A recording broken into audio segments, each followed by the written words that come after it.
Welcome one, welcome all to Crypto and Chill. I am Mike, aka Veteran Crypto, and with me as always is my man Jeff. How's it going, brother? Good, man. I've been out of the loop for a little bit these past couple days, so I'm excited to catch up on what's been going on in the There's actually quite a bit going on.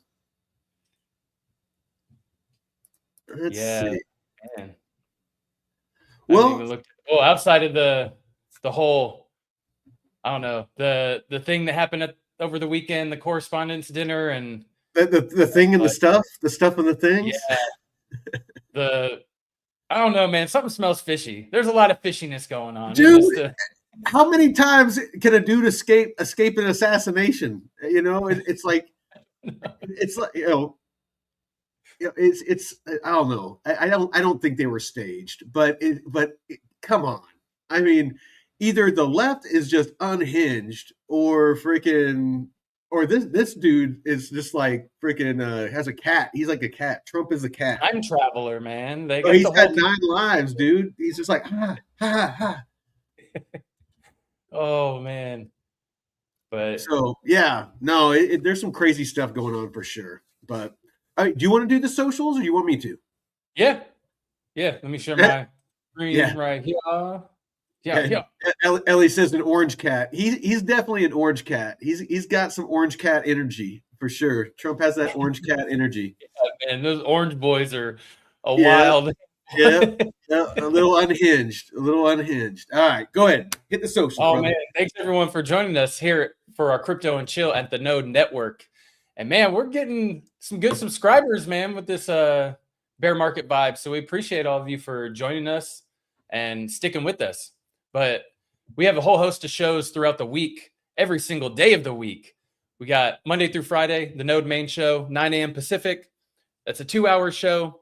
And our Crypto and Chill is 1 hour, Tuesday and Friday, 5 p.m. Pacific. My blockchain report segments after the morning show, Monday, Wednesday, Thursday at 11 a.m. Mike's Sovereign Soil, Saturday night, 6 p.m. David's Daily Market Wrap-Up is Monday through Friday at 1 p.m. And Tuesday and Thursday, he's doing live private coaching with Ellie. So if you're brand new, looking to get into DeFi and stuff, this is a great place, great resource. Excellent. Outside of the courses that don't cost a thing, which I'll get into in a minute. My Saturday Night Fever, Saturday at 6 p.m. It's gotten a lot easier to avoid the F word, hasn't it? At first, It was awkward. Now it's like I've eliminated it from my vocabulary. It's like, why, man? Why? Right.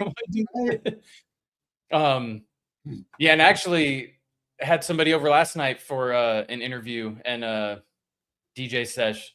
And I'm going to be splitting this into 2 parts. The interview, so that way it doesn't get dinged. And then I'll do immediately following that. Dude, that's a good idea. Yeah. Because I know you keep getting dinged because of the music, because you're using samples of different, copyrighted music, which, I mean, you got to do. I don't know, maybe you should start using some AI generated stuff so it doesn't get dinged. Oh, no, because it's other people who are DJing and using the music that they curate. So, yeah. Well, I just mean when you're doing your own thing. Oh, when I'm Oh, man. Yeah. Just a thought. Yeah. Just a thought. Then they'd be originals too. They'd be original Jeffs. They'd be original Jeffs. Original AI Jeff. No, but you mixed them together. You made up. Yeah. Do some remix. Oh, I can do that in the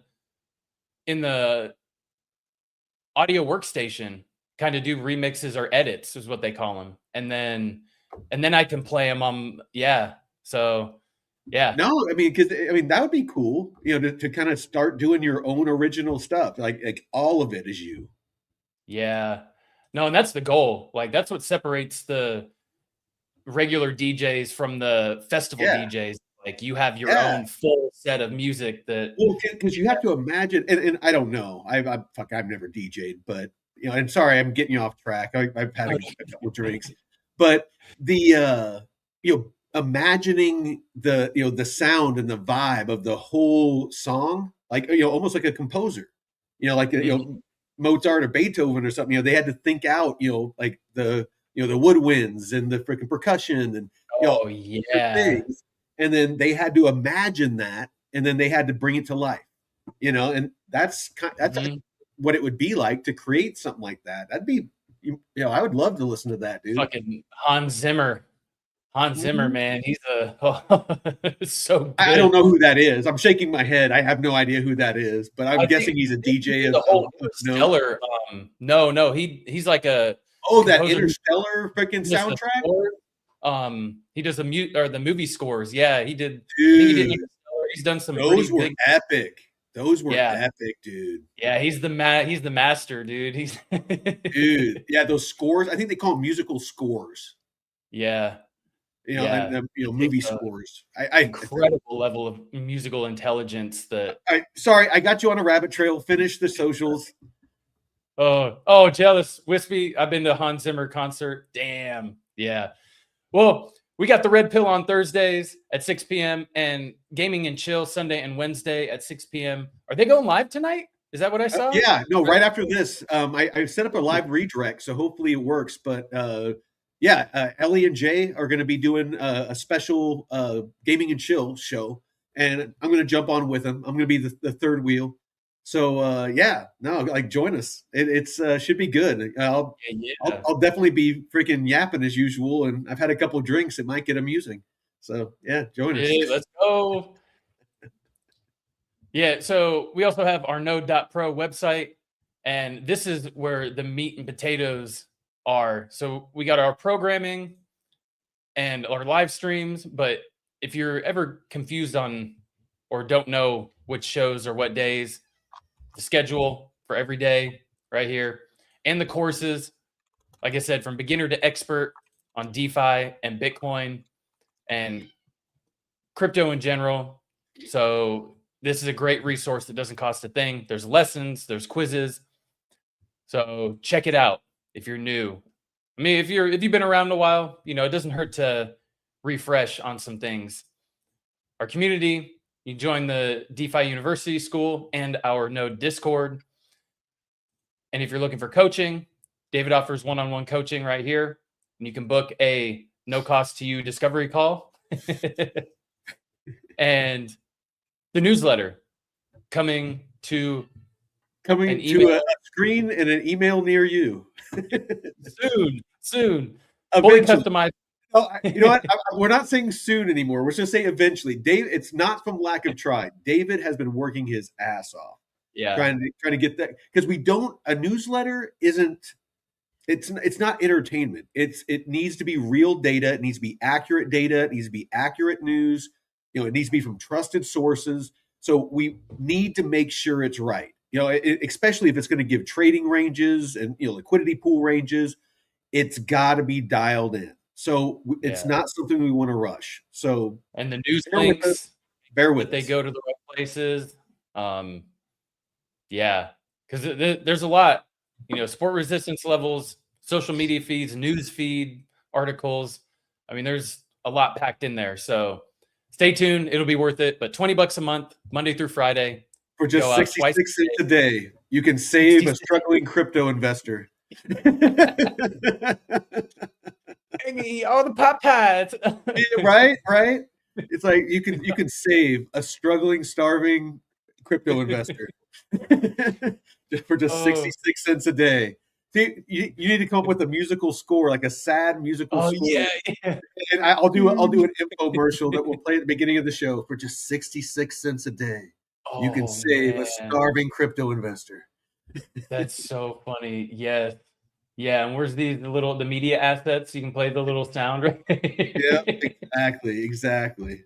Oh, and we That's have a right. store Right. that launches. You can save a degen today for just 66 cents. Save a struggling degen. Save a struggling degen. All right, go ahead. DJ. And we have our store launching with merch and books, all kinds of fun stuff, apparel. So if you're looking to support the channel in any way, this is a great place to do so. And follow us on Twitter at @thenode_network. And if you're on Twitter, jump over to YouTube, join the chat. We'd love to have you. And make sure you join the Discord because it doesn't cost anything. What do you got to lose? And there's a lot of alpha. And a lot of fun. The stuff that people share in there is like great. Well, and we have a lot of fun in there. Just freaking shoot the shit. And, like I said, there's a room for every show. So gaming, music, the node. If you have a question, we don't charge for pretty much anything. I mean, the only stuff that we have some stuff that we're rolling out because, all of this costs money. For a year and a half now, me and you've been paying out of pocket for all this stuff. So it's just optional stuff. But DeFi University, like Jeff said, costs nothing. Freaking, our Discord costs nothing. It's, there's a bunch of stuff that costs nothing. So you have no excuse to not know about crypto, not know about DeFi, not know about, DJ stuff if you're interested in it. If you want to know about art graders, we got that. If you just want a good laugh, hell, tune into the Red Pill. Friggin', you'll get a laugh. It's usually a bunch of drunk guys. Other than a Hapu, we have yet to get a lady to come on. And, but it gets pretty degenerate in there. So I don't blame them. Good topics though, man. Really great, stimulating conversations. And getting to learn from other people too. So yes, Ellie. What DeFi we all saying in DeFi? All right. DeFi. All right. DeFi. Let's get it. We're already like 15 minutes in, so yeah, I know I've been getting you off track. Let's go ahead and let's look at some news. Yeah, what kind of fun stuff we got? So we got the White House crypto advisor hinting at a big announcement on Trump's strategic Bitcoin reserve in coming weeks. Patrick Witt, speaking at Bitcoin 2026, and I think it was Wispy earlier in the chat, if you want to find it, Jeff, where he was saying, I was seeing some posts where the attendance at the Bitcoin conference isn't that epic. Yeah, he says, odd how the crypto world feels. I don't remember a Bitcoin conference being this bad. It's, some of the shots were empty rooms, and the people speaking weren't, small speakers. One of them was that Kash Patel, the FBI director, and I forget who he was on stage with, but there was maybe a couple dozen people, like 2-3 dozen people in the audience. I don't know if it was like right as it ended and they just got the right shot, but it's very low volume. Okay. I thought you meant just me. Like the markets. I'm like, dude, I'm not low volume, unless I need to turn my mic up. I do not speak quietly. The market's reflecting the Bitcoin conference, or the conference reflecting. Yes, low volume in the market, low volume in Bitcoin conference. All right. So he's saying he expects to act from the executive branch side within weeks. So basically, the executive branch is Trump, the president. So supposedly, Trump administration's strategic Bitcoin reserve is approaching a new milestone, according to Patrick Witt, executive director of the President's Council of Advisors for Digital Assets. Speaking on a panel Monday at the Bitcoin 2026 conference in Las Vegas, Witt previewed a significant coming announcement on next steps for the reserve. In the next few weeks, we'll be making a big announcement, Witt said. I think we have a bit of a breakthrough, and obviously that needs to be followed up with legislation. In the meantime, we do believe we're going to be able to take a big step forward from the executive branch side. The reserves, he says, Witt said the administration had spent the period since the reserve's creation working through the legal interpretations that we need to get right to solidify that and protect the digital assets. So basically, he's saying legislation or something that solidifies it. It can't just be an executive order. If it's an executive order, whoever gets into office next can just say, nope, that's going away. We're selling all the Bitcoin, and off we go. So what he's trying to do is he's trying to back it with actual legislation, make it law. So if it's law, it's a lot harder. And as we know with all laws, they make laws like crazy. They don't ever get rid of them, so it's just more laws and more laws and more laws. So that's what he's trying to do, is he's trying to lock the Bitcoin reserve in to where even after he's gone, it keeps going. President Trump signed an executive order in March 2025 creating this strategic Bitcoin reserve, capitalizing it with Bitcoin and government already held from criminal and civil asset forfeiture proceedings, an estimated 200,000 Bitcoin at the time, and prohibiting its sale. The order also authorized the Treasury and Commerce departments to develop budget-neutral strategies for acquiring additional Bitcoin with no immediate commitment to do so. So this, I think we could probably end there. But what are your thoughts on that? Well, I think it's smart for them to make it into law because, like you said, the next administration comes in, they don't like it. I mean, anything that this administration does, curing cancer, what was that? They just, man, I'm blanking on the name. Fuck. With Rogan, something that can help benefit people with PTSD and stuff. They're finding ways to complain about that. And it's like, dude, it is so weird. Like I saw those memes where people were like, if Trump cured cancer, then friggin', the left would hate the cure. It's like, honestly, I'm starting to wonder, because what you're saying is true. Yeah. And that has me thinking, like, why is the Bitcoin conference so shitty this year? Is it just because we're in a bear market, or is it because of there's been Bitcoin conferences for the bear market before?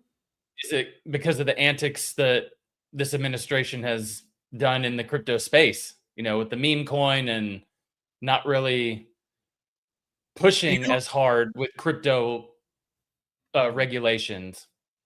Could that be? Maybe people are just kind of fatigued, and I don't know. What flashed through my mind was that it's going institutional, and institutional doesn't care about those Bitcoin conferences that were geared towards retail. They just don't.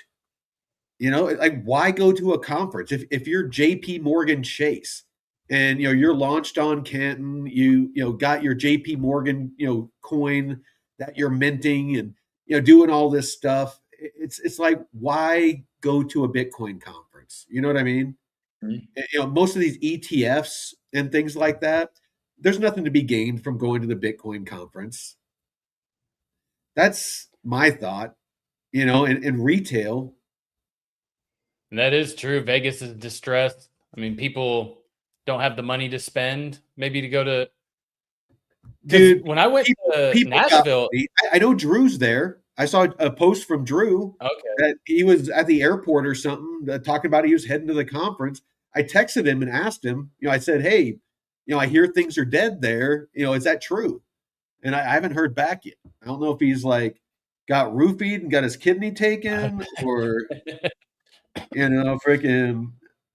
Nashville was great. I'd say he's with some ladies, but dude, that guy loves his wife to death. There's no way Drew would cheat on his lady. He's way too solid. No.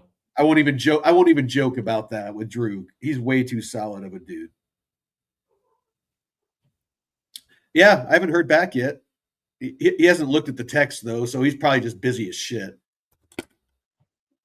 I mean, and man, Vegas is just. When I went to Nashville a couple of years ago, that was a lot of fun. But tell that story real quick, because you met Drew and all them. I'm gonna go get some more wine. Yeah, no, that was awesome, because at the time he didn't even know that I had a YouTube channel. and I had reached out to them before, asking if I could just sit in on the show, and he was like, really awesome, man. I was sitting next to Dagnum and then Piano Matty B. I was like, just kind of this random dude sitting there. I was watching the episode live. Yeah, my hair was all frizzy because of the humidity. Oh, dude, yeah, I remember my thoughts when I was watching it. I was like, dude, that dude's hair is crazy. I was like, he looks like freaking Happy Clouds, Happy Trees, and what's his name? Bob Ross. Yeah, Bob Ross. That's it, Bob Ross, dude. It was so humid, dude, man. The world is a more terrible place without Rob Ross, without the Crocodile Hunter, freaking Chuck Norris. Oh, not Chuck Norris, but Mr. Rogers. Mr. Rogers, yeah. Mr. Rogers, freaking Rob Ross, and who is the guy down under? He's like, oh, look at this beauty, eh? Oh, Irwin. Steve Irwin. Irwin. That's it. He died on my birthday, man. Dude, I was so sad. Out of all the ways that dude could have died, a stingray, really? Yeah. I mean, he's wrestling crocodiles and messing with poisonous snakes, like down in Australia. Yeah, Bob Marley too. Have you ever heard that story about when somebody tried to kill him and shot him? No. Dude, he was about to go on stage and somebody tried to assassinate him and shot him, and he was wounded. Fuck. And he wanted to go on stage, and they were telling him, no, you need to go to a hospital. And he's like, evil doesn't take a break, either do I. And went on fucking stage, dude. Ooh. He's like, he genuinely just wanted to like spread, love and just freaking good energy. And dude, that says a lot about a dude, man. Fucking one of the performers these days, they stub a toe and they're like out for like 2 weeks. Man, yeah, they don't make them like that anymore, man. You see all these rock stars, in their 70s and 80s, still after decades of drugs and alcohol. I know this isn't crypto related, but I'm going to look up that story real quick. Hold on. Yeah, who was it? Was it Marvin Gaye? His dad killed him. His dad shot him. Kurt Cobain. I know his wife killed him. Hey, and even that they're saying is kind of weird. Did I ever tell you I met Courtney Love and Kurt Cobain? Oh, no way.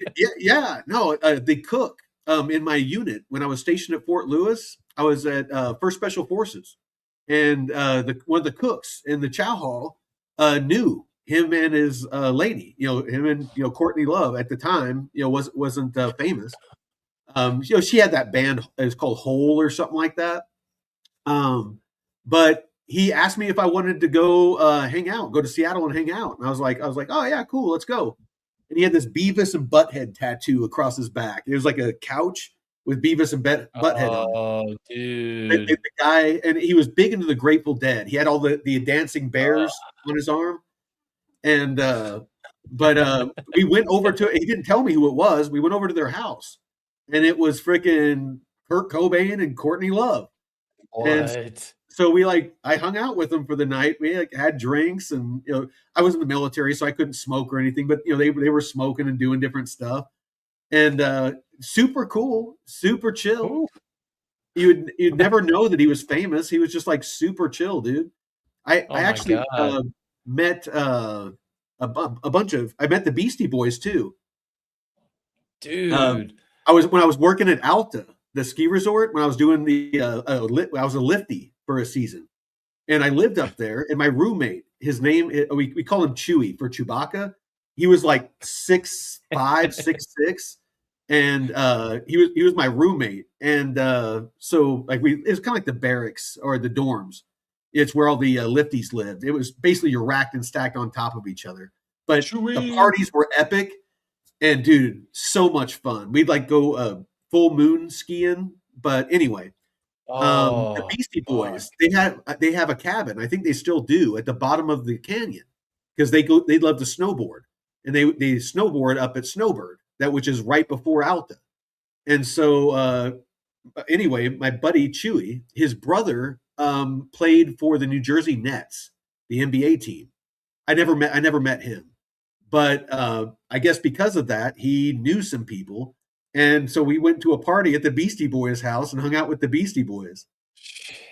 So we fought for our right to party. Yeah, dude, no, the OGs, man, that's so cool. I met a bunch of old. You probably don't know their names, but Glenn Plake. Back in the 90s, he was the guy with the super huge mohawk that was a backcountry skier. I don't know if you remember, but he was super famous at the time. And Glenn Plake, he was a big backcountry skier. But no, I was huge. I was huge into skiing. I used to love just hucking like big cliffs. I almost is insane. Well, I almost base jumped because I was skydiving at the time. I had been skydiving for a while at the time, and I had my parachute. And you have to do some modifications to your parachute to do it so it opens faster. But there's a thing called a slider, that a piece of fabric that goes above your head that's on the suspension lines. You have to take that off because that slows the opening of the chute. So you either have to take it off or you have to pack your chute with that down. Because if it's up, it catches air and it slows the opening of the chute. So you have to either take that off or you have to pack your chute with that down so it just slams open. Because you don't have a whole lot of time. If you're going off a cliff, you want that thing to open instantly. Because you don't want to auger into the ground. So that's a bad day. That's a bad time. So, but he died. If I'm remembering the right person, he died doing a skiing base jump. So he went off, the chute came out and did what's called a horseshoe, and it went around, caught on his skis. And in base jumping, you usually don't have a reserve. And so he just augered into the ground and died. No, it doesn't look like he was the one. It might have been somebody else. Oh shit. I've been sharing a freaking screen like that for a fucking while now. I'm an idiot. Sorry. There we go. Okay. No, he's still alive. Glenn Plake? No, Glenn Plake is. That was the Mohawk dude. I think it was Scott Schmidt or Steve. Oh, what is his name? Oh, hold on. I was looking up that Bob Marley story.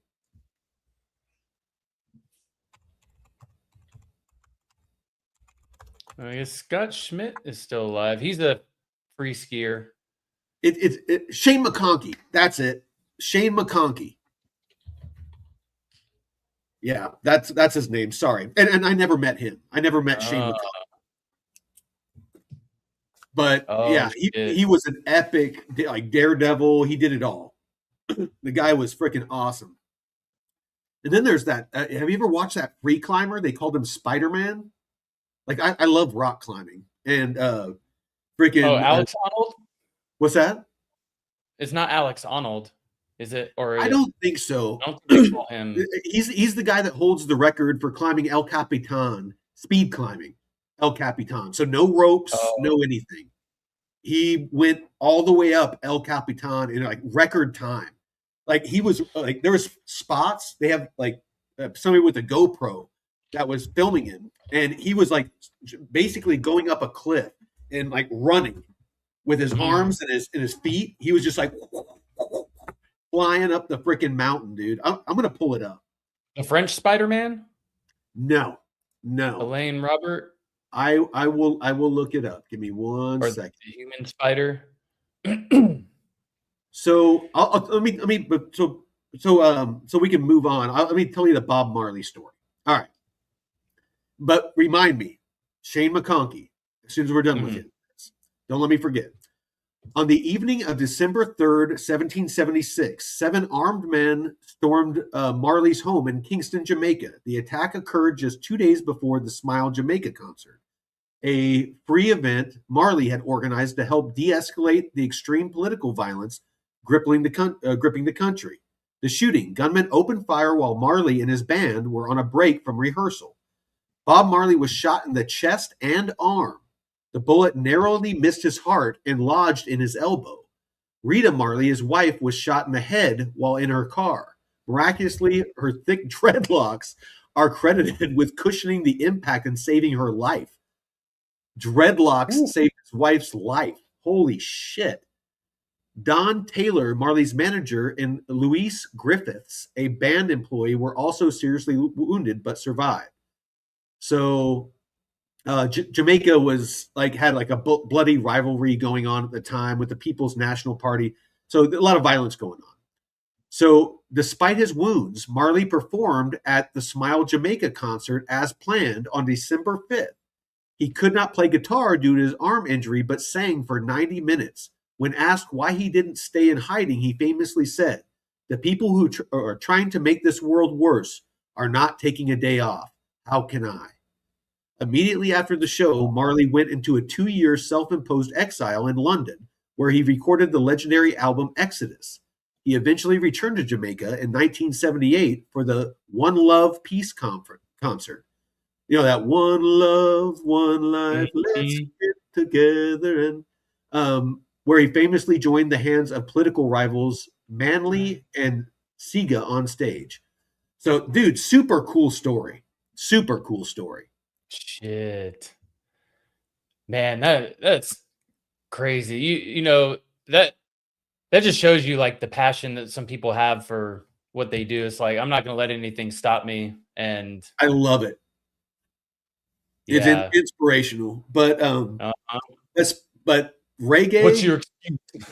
Well, reggae is what I always listened to when I was skiing. It's the perfect rhythm, you know, because if you're skiing, you know, that bunka bunka bunka bunka bunka bunka of reggae, you know, if you're like, you know, freaking bouncing back and forth because you know you're basically, you know, you're keeping your upper body silent and it's your legs that are moving side to side, you know, and you keep your shoulders down the fall line, you know, so that, and you just freaking tap your pole, but it's the perfect rhythm. So if you're listening to reggae, you know, with earbuds in or something, it's just the perfect rhythm, you know, to where you just, you know, can bounce back and forth. So if you're listening to reggae and you just keep that rhythm and groove to it, it's like such a freaking groovy time, dude.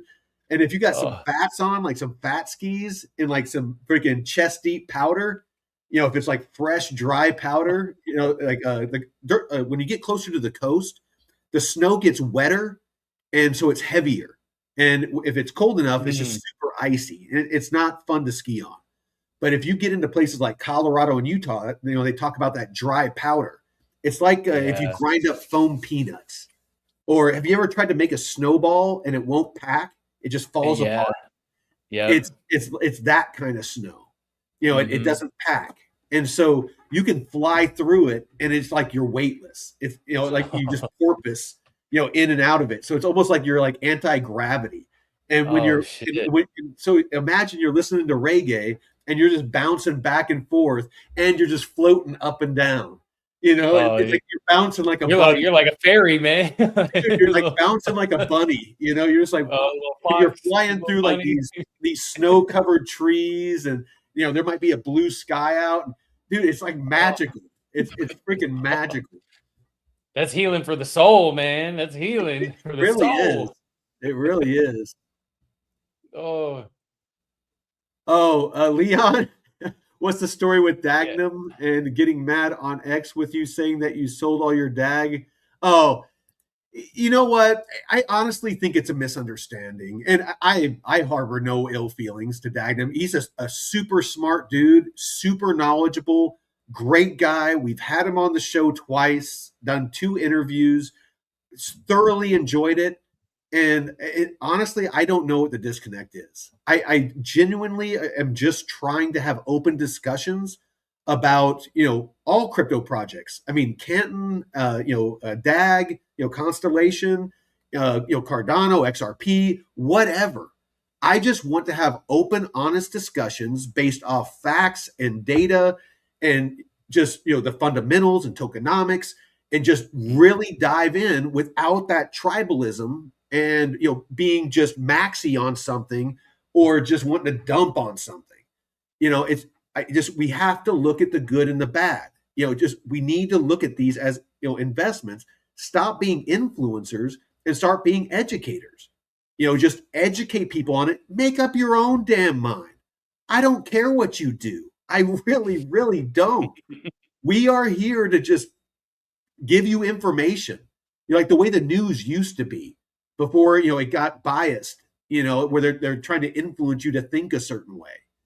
We're here to just give you knowledge, give you information. What you do with it is 100% up to you and affects me in no way whatsoever. Mm-hmm. Yeah, I did see him he was hosting a space last week. It said, what, DAG? Oh, I'm sorry. Hold on. I got on a rabbit trail and I never got to the point. Shane. So what he's, Shane McConkey, but no, but I never got the point with Dagnum. So basically I told him, we were going back and forth. He did a post and I simply put at Wallet Connect Pay. Because he was talking about a new wallet that was coming onto Constellation.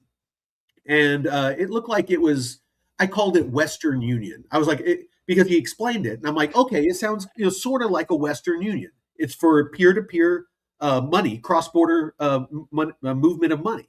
So like if Jeff is in, Africa and I'm in, Abu Dhabi and I'm, working and I want to send, money home to Jeff, I can freaking send money home to Jeff, using the wallet that he was talking about. That's kind of what Western Union does, but with crypto. So you don't have to pay the high fees and stuff that Western Union charges. And for some reason he took like offense to it. I don't know. But he, kind of like rifled back. And like I said, all I said was like at Wallet Connect Pay. And so I explained to him, I'm like, no, I just, Wallet Connect Pay is, it looks like, and I wasn't super knowledgeable about either of the projects. I was wanting to learn about it. And that's why we started going back and forth, is I was trying to ask questions.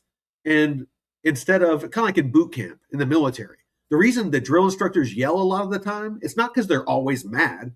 It's like if you make a mistake and you yell at that person, everybody learns from the mistake, not just that one person. If I pull them aside and I'm like, listen, you got to do better. You got to work out more. You got to do, this is how, you screwed this up. You didn't clean this right. If I take them off privately, they're the only one that learns that lesson. If I scream at that person and degrade that person and make them do push-ups or something like that, everybody's like, oh shit, I'm not going to do that. That sucks. Mm-hmm. I don't want to do that. And so everybody, 60 people learned from that mistake. So that's what I see X being for, is having those types of discussions and, asking questions and being wrong and, just going back and forth and having an honest dialogue so that everybody that reads it learns from it, and not just me. If I just if I just go online and I just learn about something, it's like, yeah, I'm super knowledgeable on it, but now I need to convey that to all of you out there, if you're interested. And so I see X as that opportunity whenever we're not doing shows, is I'll get on there and I'll start asking probing questions. And, like with DAG, I told him I sold all my tokens. And he's like, well, then why do you care? And I'm like, because I am here to be knowledgeable about this space and I want to help educate other people. I'm an educator. Mm-hmm. We have a channel. You should know. You've been on the show twice. And it's, who I am. We've met and we're good. I have, again, there's no hostility. I genuinely just want to learn about what it is you're posting about.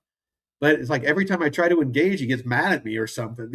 So I'm not sure what's going on.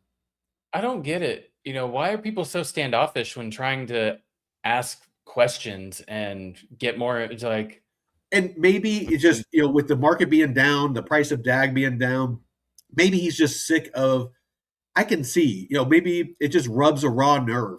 He's constantly fielding, FUD about DAG and Constellation and, whatever else. And so if anybody says anything, it's just like, fuck, enough. It's like, I'm sick of it. So it could just be that. I hope it's that, because he's a great dude. Nothing but respect for the guy. Way more knowledgeable about crypto than I am. I will never claim to be the foremost expert. David much more knowledgeable. Jeff with airdrops, much more knowledgeable. Dagnum, pretty much all around more knowledgeable when it comes to crypto and legislation. He's very entrenched, in DC and those circles. Super great guy. Please do not take anything that I'm saying here as I'm talking shit on the guy. He's an awesome, awesome individual.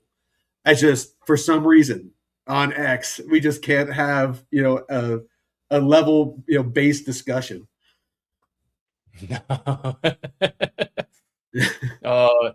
Well, and I saw he was hosting a space last week that said DAG team selling their tokens or something along those lines. And I saw that too. I haven't looked into it, so I won't comment on that.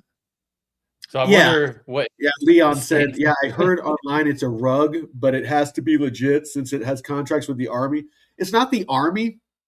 It's the Air Force. It's the Department of Defense. It's the Air Force and Space Force. So Constellation does have a contract with the U.S. military. Don't get me wrong. Constellation, the product, the service that they offer, amazing technology. I see it doing great things. The only issue I have with the project is the correlation, and this is the same issue that I have with XRP, is the correlation or the relationship between the token and the project. Because if there isn't a way for the success of the project and the profit and revenue that the company makes, if there isn't a way for that to translate to the token, you're wearing their football jersey. You are holding their meme coin, because only speculation is going to make the price of that token go up and down, because it has no connection to the profitability of the company. If it has a mechanism in place through buybacks, deflationary aspect, an indirect way that you, the token holder, benefit from the success, like Kemp, potentially, if that burn mint ratio flips to where the token becomes deflationary, potentially that could drive the price of the token up, because the token is used to pay to use the network. So, banks and institutions and all these people that are signing up for them, they have to pay to use the network. And so they need Canton. And they also need to lock it. It's all part of the tokenomics. But that's why I'm bullish on Canton, is I see massive adoption. I see the burn mint ratio, for the most part, it's, flipping to where we're getting closer and closer to equilibrium. So anyway, sorry. I get off on rabbit trails when I drink, but I hope it's good info. I hope I'm giving good info. Yeah. No, and it's great that people are asking questions that aren't in every episode and don't catch all the interviews and stuff. And one thing I will say that I didn't know, that I got educated on this week, I guess Constellation passed something to where there isn't a max supply of DAG anymore. And this isn't a ding. Well, this isn't a ding on them, though, because Canton is the same way. Are they deflationary? It sounds like that their tokenomics match what Canton is doing. If I understood Dagnum properly, is there's a burn mint. So tokens get burnt, tokens can get minted, and it can be deflationary. But they understood that the way that their model is, with their use case, that having a limited supply of tokens isn't sustainable long term. Because eventually, you run out of tokens. So they went to, like Canton, no max supply. So sorry, go ahead. Shit. No, that's good to know. See, we're keeping you up on the latest and greatest. Yeah. Oh, what's up with the interview with Amboss? That's Thursday. And then we are talking with Zenith, a Bitcoin native project, about getting Hessen Kim on. Problem is, I don't want to dox his location, but he is in a much different time zone. So we just been conflicting, trying to figure out a day and time. We might have to do a pre-record.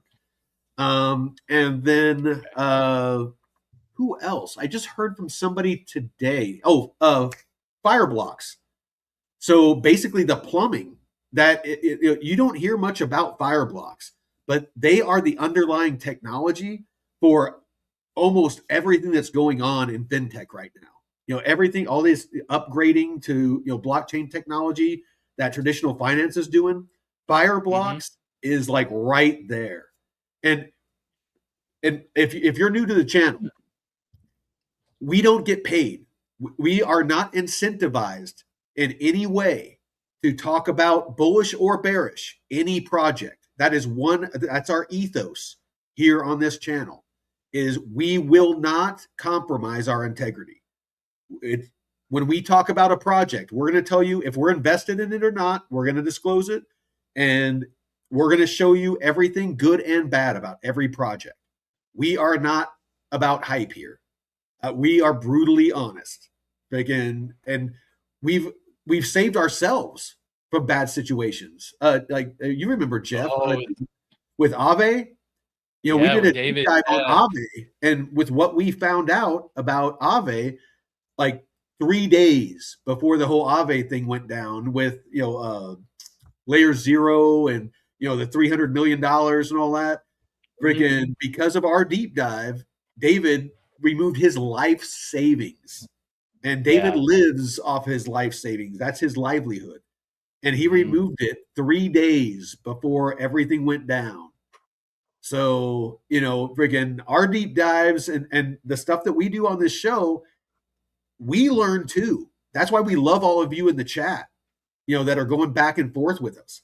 A lot of times we learn from you. So please, always, if you think that, it's negative or positive, we don't care. If you want to tell us we're full of shit, we don't care. We believe in freedom of speech here. So anyway. Yeah. And man, and like you were saying, just because we're in it all the time doesn't mean, like David knew ahead of time, but sometimes it takes a little bit more research and effort, and these deep dives really help, man, because you can say, okay, I see the Aave's going through a certain thing, but how severe is it? Well, I don't know, but if we hadn't done that deep dive, that would have been just crushed. Yeah. I mean, imagine being a professional investor and have like your life savings. So not just your portfolio, because I guarantee you he's huge into ETH. He's told me before that he trades ETH quite a bit. Like in his different strategies, he leverages ETH quite a bit. And so the fact that he had all of his liquidity, his life savings on Aave, plus he was using different forms of wrapped ETH and native ETH and stuff like that to do a lot of his strategies. That could have gotten ugly, dude. That could have gotten real ugly real fast. So freaking hats off to the crypto gods that inspired us to do that shit, because that was epic. But we got a little bit of time. I mean, do you got something, or do you want me to tell the Shane McConkey story? I've been out of the social space for a few days, so I haven't really been up on anything. Big Lou.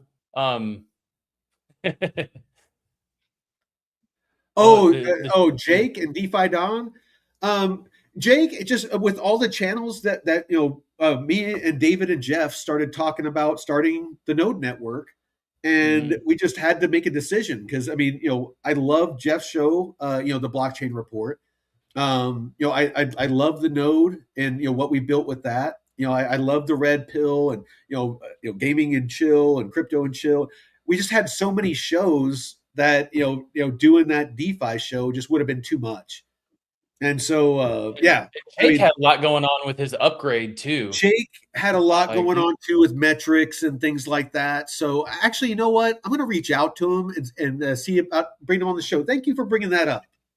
We've just been so busy since starting the new show with all the AI bots and newsletters and 7 different live shows that air multiple times a week. So like today we have 4 live shows today.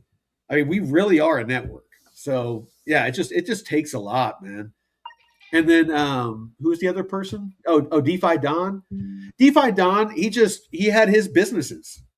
You know, he had his businesses that he was doing. He had things going on. I think he launched a music channel and A had lo-fi some channel. stuff going on.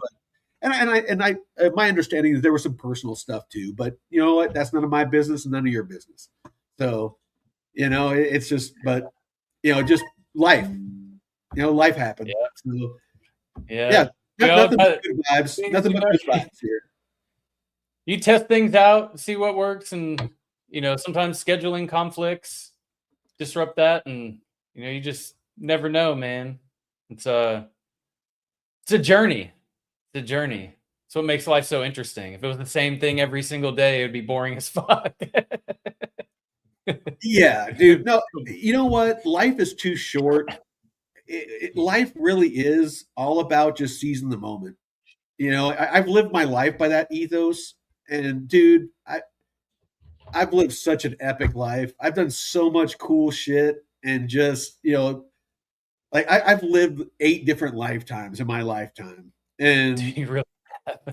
Well, it's just like I said, it just some of the highlights. Just I was in the Army, I was in the Marine Corps, I jumped out of planes, I backcountry skied, been all around the world, met all kinds of cool and interesting people, and and I'm not trying to brag myself up at all.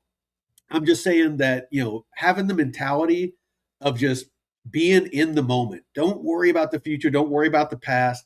Just live in the moment. Say yes when other people say no. Do things other people aren't willing to do. Life is, for all we know, this is all we get. For sure. If you have faith, that's awesome. If you believe in God, I take nothing from that. I could be wrong. I just, there might be something after this and there might not. And if there isn't, I want to make the most of it. I want to do the most awesome stuff as I can without negatively affecting anybody else along my journey. That's pretty much my whole ethos in life. And when possible, find good people to make part of your life and help them along, and try to make their world, better and help them experience more things and do more things. Because that's really what life's about, is, making a better version of yourself, working on a better version of yourself, becoming a better being. That's really what it's all about. No matter what religion you look at, they all boil down to the same thing. Be the best version of yourself possible. Dude, it really is. And that's one thing that actually psychedelics really enhanced for me. I mean, I had that outlook before, but it helped me kind of separate that from like having to go to church and finding it there. It's like I realized I don't need to go to church in order to have God. this, like, God is feeling not between four walls. God is not between four walls. If there's a God, God is everywhere. His church, honestly, I've found more peace. I believe God's church is in nature, away from as much man-made shit as possible. I have never felt more at peace and been in such a great place as I am living out in the middle of the woods, where I'm just surrounded by nature. When I'm in a city, I can feel like just this, like a harsh vibration. It just makes me uncomfortable. I do not like being in cities.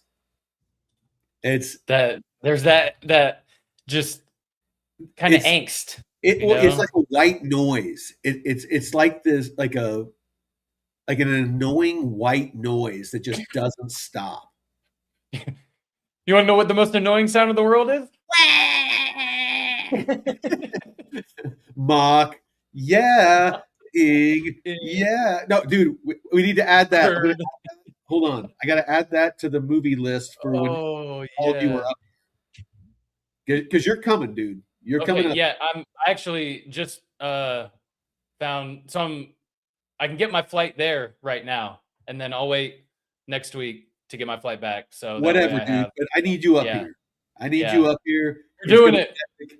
Freaking Ellie and Jay are going to be here. David's going to be here. You're going to be here, and it's going to be an awesome fucking time.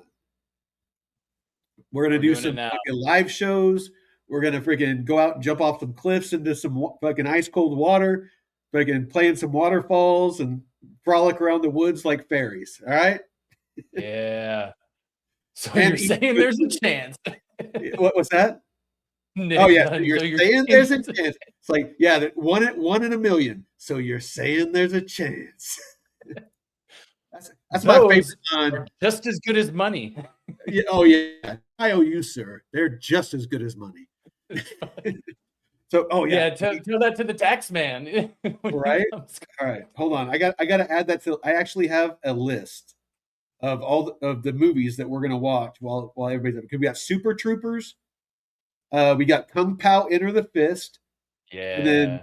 And then we got Dumb and Dumber. All right. Oh, the Super Troopers. So the story on the Super Troopers that I was alluding to in the Discord. So it was less than a year after me and my ex were together, and our first year, and she had never seen Super Troopers. And I was like, oh, we got to watch it. And we watched it when we were on LSD. And during the movie, we're like fooling around, and she only looked up to watch the movie a few times. Fooling around, were you like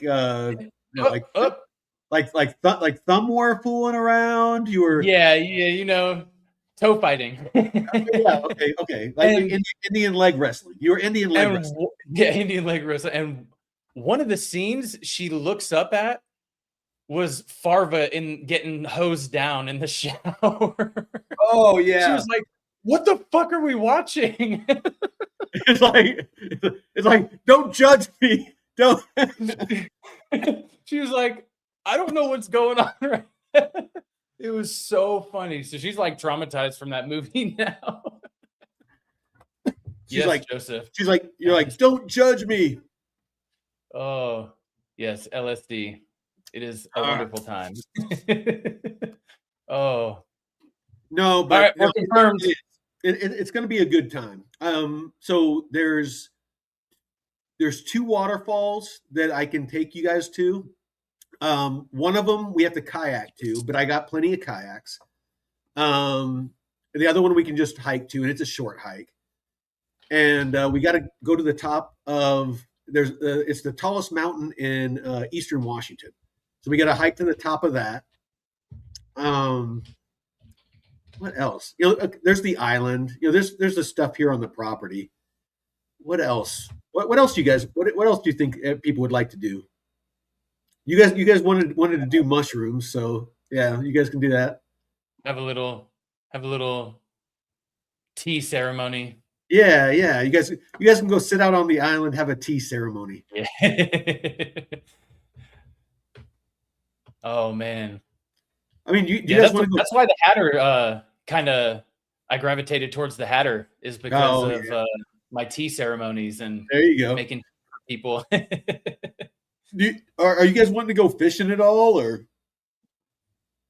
I mean, if we have time for it, I want to do some firearm training for sure. Well, no, we can do that. I got plenty of different tools and implements that we can use. And I could definitely I might be able to even teach you guys a thing or two. Maybe. Should we buy some ammo? Like coming up there? No, okay. We're gonna need to buy some ammo because freaking ammo is not cheap. Yeah. And yeah, so I mean, like having like 5 people blowing through ammo. I freaking I have a good stockpile, but dude, I'm telling you, if anything ever kicks off, dude, ammo is going to be worth more than gold or silver or fucking anything, dude. Yeah, freaking ammo is going to be a premium because you can protect yourself with it, you can feed yourself with it, and I hodl ammo tighter than I hodl crypto, and that's saying something. Ooh. Yeah, don't take it on a plane. No. Yeah. No, I would have you take us just so we know what to buy. Oh yeah, no. Yeah, there's places here locally that we can go and we can buy ammo because we're gonna have to hit the grocery store. I'm sure that some people are gonna want to hit the weed store, and we'll hit the liquor store and we'll hit the ammo store. And Yeah, we'll hit all Go the hit stuff. all the scores, man. We'll do all the stuff. We'll do all the things. And if you guys want, we can shoot bow. I got a compound bow and stuff we can shoot too. Oh yeah, yeah. Dude, I love shooting bow. Those are fun, man. Yeah. I had a lot of fun doing that in Arkansas with my brother. I was like, man, I need to get a bow now. Well, yep. Yeah. Yeah, I freaking do, and because arrows you can reuse. I like when it comes to like the zombie apocalypse. I like Daryl from The Walking Dead with the crossbow. Oh, I have a crossbow too. We can shoot a crossbow if you want. Oh shit! Yeah, my dad had a crossbow, and I shot when I was a kid, and I shot it in our backyard, and it went through our neighbor's fence. Oh no, dude, they're powerful as shit. My cousin left his up here. And but dude, I mean, like being able to hold it like a rifle is like deadly accurate. Like I could mess some stuff up with a crossbow, dude. You know, and it's quiet, and you can reuse the arrows. You know, dude, I'm telling you, like the ultimate zombie apocalypse weapon would be a crossbow, and then probably I would say some sort of like knife, well, like a samurai sword would be good, like Michonne had on The Walking Dead. Oh shit! That would be good, you know, because I mean, you could stab and slice through heads, and that'd be a good zombie apocalypse weapon. And then having like a knife, but I would want to do like a K-bar style or a Tanto style, so like that Japanese like squared off blade. You know, it looks like if you cut the very end off a samurai sword. Yeah. So because basically they had the knife, they had the short sword, and then they had the long sword. Because samurai always carried two swords. You know, that long one and that short one. You know, so that they had something to block with and strike with. And they also had a knife, and it's called a Tanto blade. But those would be good because you can stab with it. Like really good. It's a very durable blade, and you can slice with it if you need to. Is that why that's squared off? It's squared off, so basically it makes it really durable. You know, like because the finer the point is, the more likely it can break off. And so having that, almost like a sharpened railroad spike. You know, you could just freaking pound on that thing, and it's never gonna break. You know what I mean? That's what she said. Yeah, just pound that thing. It ain't gonna break. It's like, trust me, I know. All right. Well, I'm sort of like a scientist myself. Absolutely. Well, you know what? Gaming and Chill is starting, or should be starting right now. Actually, let me check on that. And see. If you're on Twitter, jump over on YouTube. The half a dozen people over there. All right, Ellie. Yeah, a two-handed sword. Yeah, having a samurai sword, that'd be perfect. Let's see. What's up, David? All right. Well, we're wrapping this up. Join us if this doesn't route you straight over. Join us over at Gaming and Chill, and we'll see you there. And until next time. Oh yeah. Veteran Crypto out. Peace out.